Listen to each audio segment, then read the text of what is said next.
So, welcome, Mr. Dominic Forrest. It is so lovely to have you here today for this conversation. And I wanted to start to say we're excited for your expert insights essentially into the incredible strides and advancements that we've seen with biometrics and how they apply to the everyday life, but specifically to travel and to safety in travel. So I'd love if you could kindly start by telling us a little bit about your company, iProov, and what the technology does for travelers. Sure, absolutely. So, iProov is a UK-based company which was founded in 2012, and we're largely a biometrics company specializing in face biometrics. In travel, we work with, in the United States, with US Customs and Border Protection to ease and speed up and make more convenient the border crossing for travelers while maintaining the levels of security and indeed looking to free up officer time to spend with travelers they may need to spend more time by. We do that in two CBP created programs, and I'll run through those quite quickly. The first of which builds on top of a US Trusted Traveller program and is called Seamless Border Entry. What we have done is rather than queue up at a kiosk, have your photo taken, and then go and see a border officer, as you walk up towards the officer, we capturing your face, and that is then passed to CBP, do a match. So by the time you get to the officer, he's got the match result, knows who you are. So he can welcome you to the United States. If he needs to ask you more questions, can do so. But it can be as simple as welcome to the United States, Mr. Forrest, without actually stopping walking at any stage. No looking for your passport, no digging around, hopefully no queuing whatsoever. The other is called enhanced passenger processing. And this is for US citizens returning internationally into the United States and uses very much the same technology. So this time you stop just in front of the officer because they are required to carry out an interview, not being in the Trusted Traveller program. And, within typically 3 seconds, you've got the result and the officer can welcome the person to the United States, ask him more questions if he feels he needs to, or point them, if they want to do more process with them, typically put them to a queue where they can go back into normal immigration and be checked to keep the flow of input through. So from a traveler's perspective, it's about speed and convenience. And from the border control perspective, it's about efficiency of the officer getting low risk people through quickly, but actually making sure that they have the ability still to spend time with anybody they need to. So that's wonderful. It definitely speeds things along. You're avoiding congestion. People don't have to rifle and look through their things for their passports, or if they forgot something at home, they don't have to worry about it, drive back, miss a flight. That's amazing. In terms of security, are there any concerns about the technology in terms of the security of it all? Well, CBP and Department of Homeland Security is obviously one of the most security conscious organizations in the world. iProov, for the last decade, has been providing very highly secure biometric systems to governments all around the world, and so is very used to running systems at the level of security required for governments. So, as an example, we supply technology not for border control to the government here in the UK, where I am, to the Australian government, to the Singapore government, and other governments both in Europe and in Asia. So the security question is something we're very used to being challenged on, and CBP certainly did a very detailed analysis of our security before making use of our technology and does so on an ongoing basis. In terms of the security of the biometrics, then iProov never has the biometric of the user, so that is not a problem. And the matching of the user's face is done by a CBP system called TVS, the Traveller Verification System. That sits very deeply embedded in the CBP networks, well away from ourselves and the airports. So no, I don't see any concerns there. Technically, from a accuracy point of view, then in the United States, NIST does an exceptionally good job and is the world leader in measuring biometric performance. And it has been clearly demonstrated that the match's performance now well exceeds that of a human being.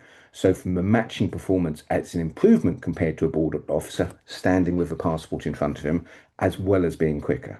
So it's one of these circumstances where it's very nice to get the improved convenience, but actually the matching as well has improved. That's amazing. And you touched on this.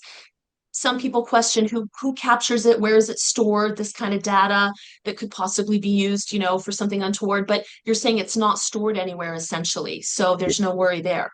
Yeah, certainly not by iProov.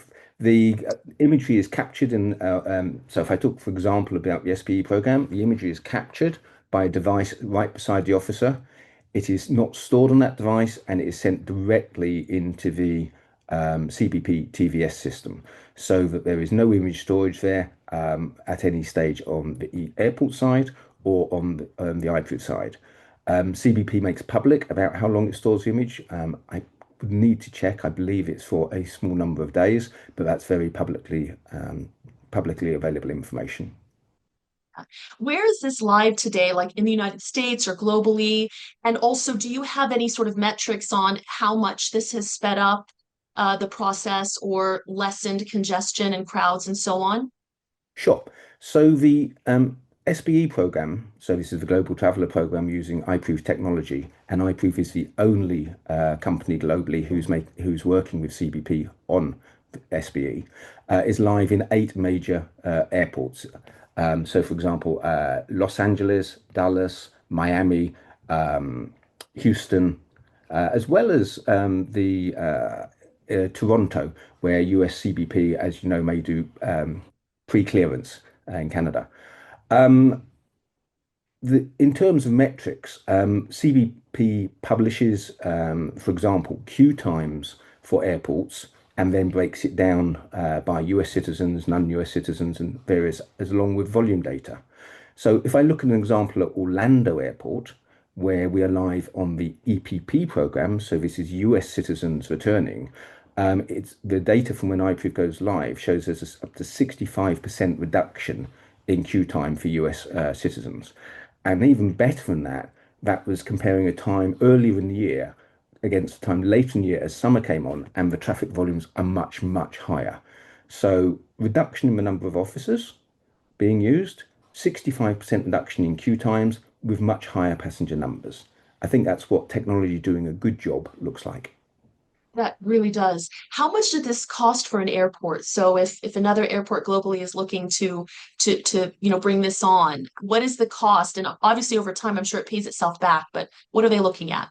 Sure, it's actually surprisingly small, and the two programs are funded in different ways.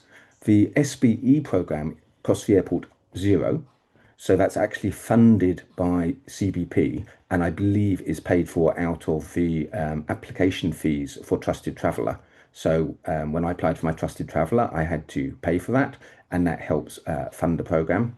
The EPP program, I won't go into specific numbers, but is surprisingly cost efficient and I think would have a very, very fast payback time, not only on the reduction in officer times, but if you think about the knock-on impact, you've not only got people spending more, getting through the airport more quickly, so they're spending more time in the local economy and can spend more money there. But actually, if you think from the airline perspective, people not being in immigration queues for long periods means less connections missed and therefore less costs for the airline. That's a very great point. What's next beyond arrivals and like beyond just getting through screenings and security? Could it be check-in, bag drop, let's see, boarding, or Yeah, even beyond airports? Like, let's look at the future and all the implications that this kind of technology could assist or provide. absolutely. So I travel, as I'm sure you do, far too much, especially long haul internationally. So let me tell you what I would like my future to look like. You know, I may be flying out with, for example, British Airways, and I've got to give my passport details. Capture my passport details from my phone, which I can do at home today, and iProov provides as a service to many customers around the world. Do a biometric scan of my face, making sure I'm a real human, so to make sure it's not somebody who's stolen or borrowed my passport and it's actually me making use of it. And suddenly those details securely the airline has.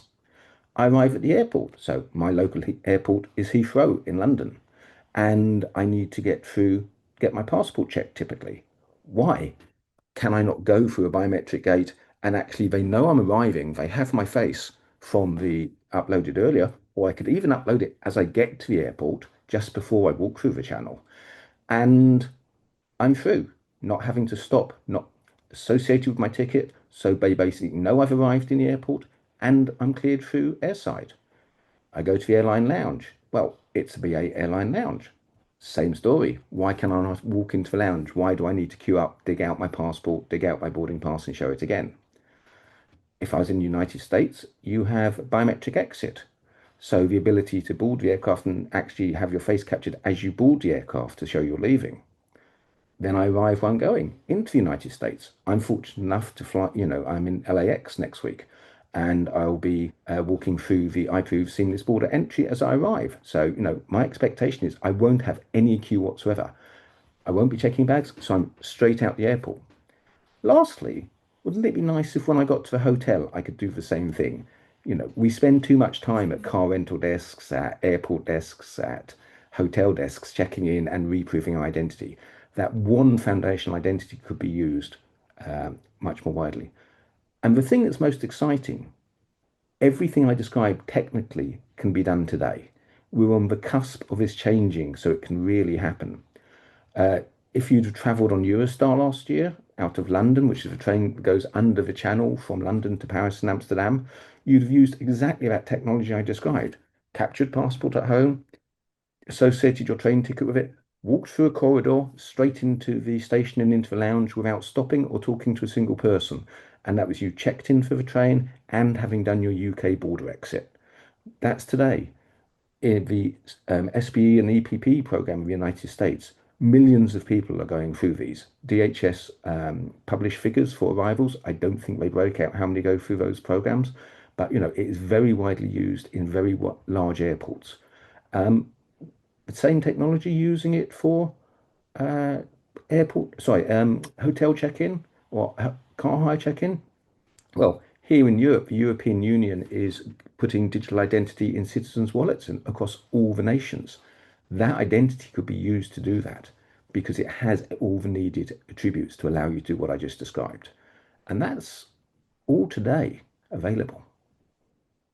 That's brilliant. No, as you say, there's already cameras in place and so on, or various processes similar. So some of the infrastructure is built, some of it's really already applied in the case of the Eurostar, but this is the future and it'll ease our lives. And honestly, it could extend beyond travel to maybe hospitals, to, driving on the street, border checks, by car. It's just brilliant and it's definitely the future.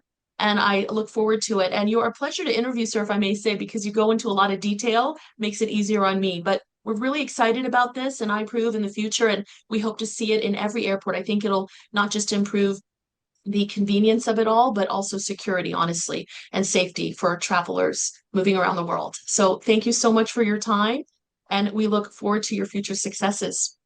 Amazing. Thank you so much for talking to me today. It's been a pleasure.